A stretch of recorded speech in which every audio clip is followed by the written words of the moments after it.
ડેડિયાપાડાના આપના ધારાસભ્ય ચૈતર વસાવા જેઓ તાજેતરમાં જેલવાસ ભોગવી રહ્યા છે અને તેમના જેલવાસને લઈને સૌથી મોટા સમાચાર સામે આવ્યા છે તે મુદ્દા અંગે ચર્ચા કરીશું આજે આ વિડીયોમાં। નમસ્કાર, લાઈટ 24 ન્યૂઝની સાથે હું છું મેક્ષુ ઠક્કર। તાજેતરમાં જ વડોદરા સેન્ટ્રલ જેલમાં જ્યારે ચૈતર વસાવા જેલવાસ ભોગવી રહ્યા હતા તેમની જામીન મંજૂરીને લઈને તારીખ પે તારીખ પડી રહી હતી, પરંતુ તે વચ્ચે ચૈતર વસાવાને લઈને સૌથી મોટા સમાચાર સામે આવ્યા છે, જેમાં ચૈતર વસાવા દ્વારા એવી માંગ કરવામાં આવી હતી કે ભાઈ વિધાનસભા સત્ર જે 8, 9, 10 આ 3 દિવસ દરમિયાન યોજાવાનું છે તો તે સમય દરમિયાન ચૈતર વસાવાને વિધાનસભામાં રજૂ કરવામાં આવે અને એ માંગનો સ્વીકાર થયો છે અને 3 દિવસ માટે ચૈતર વસાવા જે છે તે જેલની બહાર આવશે, તેમને વિધાનસભામાં જે છે તે જવાની મંજૂરી આપવામાં આવી છે। તે તેમના વિસ્તારના જેટલા પણ પ્રશ્નો છે તે વિધાનસભામાં રજૂ કરી શકે છે તે રીતની જે છે તે છૂટ આપવામાં આવી છે ચૈતર વસાવાને। અને બીજી બાજુ જો વાત કરવામાં આવે તો આ 3 દિવસ દરમિયાન તેમને જનસંપર્ક કરવાની પણ સખ્ત મનાઈ ફરમાવી દેવામાં આવી છે। માત્ર વિધાનસભામાં જવાનું અને ત્યારબાદ પ્રશ્નો પૂછવાના, તેમના વિસ્તારના જેટલા પણ તેમને પ્રશ્નો ઉઠાવવાના હોય એ રજૂ કરી શકે છે અને કારણ કે તેઓ એક જનપ્રતિનિધિ છે એટલા માટે તેમને વિધાનસભામાં જે છે તે રજૂ કરવા માટેની માંગનો સ્વીકાર કરવામાં આવ્યો છે। અને તે વચ્ચે હવે ચૈતર વસાવાને લઈને આમ આદમી પાર્ટીના નેતા રાજુ કરપડા શું કહી રહ્યા છે એકવાર તેમની પાસેથી પણ સાંભળી લઈએ।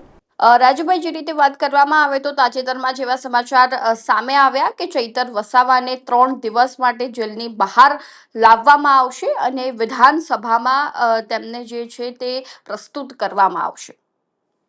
જી, ખાસ કરીને નામદાર કોર્ટનો આભાર માનીશું કે ચૈતરભાઈ વસાવાને એક ધારાસભ્ય તરીકે પોતાના વિસ્તારની જે સમસ્યાઓ છે એને લઈ અને વિધાનસભાના ફ્લોર પરથી વાત મૂકવા માટે 3 દિવસના શરતી જામીન આપ્યા છે।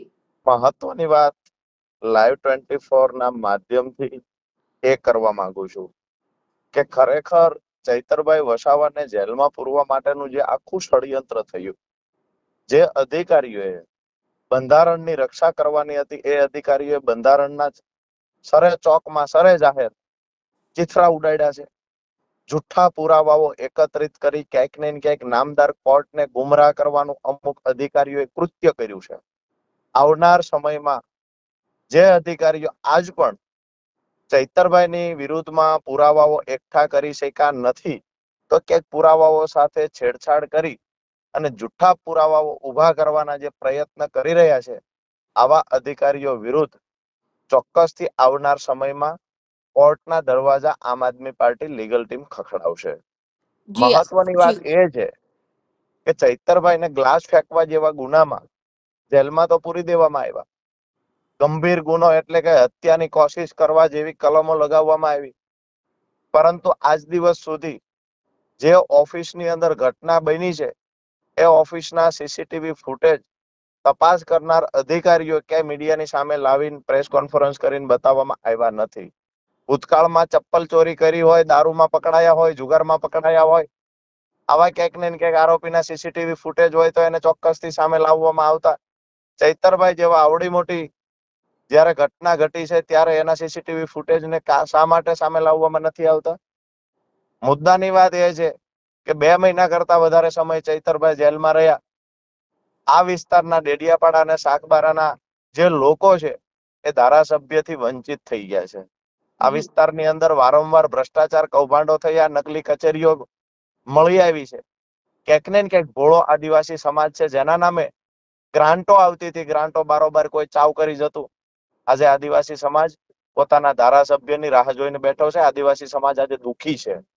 દુર્ભાગ્યની વાત એ છે કે જુઠ્ઠા કેસો કમલમમાંથી લખાઈને આવે ફરિયાદ એ મુજબ ક્યાંક ને ક્યાંક અધિકારીઓ ભાજપના મેડલ લેવા માટે થઈ ભાજપનો હાથો બનીને જે કામ કરે છે, આજે ગુજરાતની જનતા નજીકથી જોઈ રહી છે સમગ્ર ઘટના।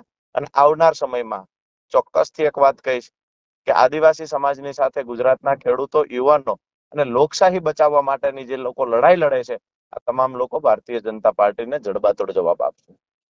જી રાજુભાઈ, બીજો પ્રશ્ન એ છે કે જ્યારે 3 દિવસ માટે ચૈતર વસાવાને વિધાનસભામાં રજૂ કરવાના છે તો કયા પ્રશ્નો જે છે તે વિધાનસભામાં પૂછવામાં આવશે? ચૈતરભાઈ 8 તારીખે બહાર આવશે. 8, 9, 10 3 દિવસ બહાર રહેવાના છે. જી પોતાના વિસ્તારમાં કાર્યકર્તાઓ સાથે મળી કાર્યકર્તાઓ અને પોતાના વિસ્તારના લોકોની મુલાકાત કર્યા પછી વિધાનસભાના ફ્લોર પરથી ટૂંકમાં પોતે પોતાની વાત મૂકશે. ચૈતરભાઈની જે ટીમ છે એ ઓલરેડી પોતાના વિસ્તારના જે પ્રશ્નો છે એની એક ફાઇલ તૈયાર કરી રહી છે. એમાંથી કયા મહત્વના મુદ્દા છે અને કયા મુદ્દા પર ચર્ચા કરવામાં આવશે એ તો ચૈતરભાઈ જયારે વિધાનસભાના ફ્લોર પરથી ગર્જના કરશે ત્યારે જ ખબર પડશે. જી રાજુભાઈ, ધન્યવાદ આપનું માહિતી આપવા બદલ.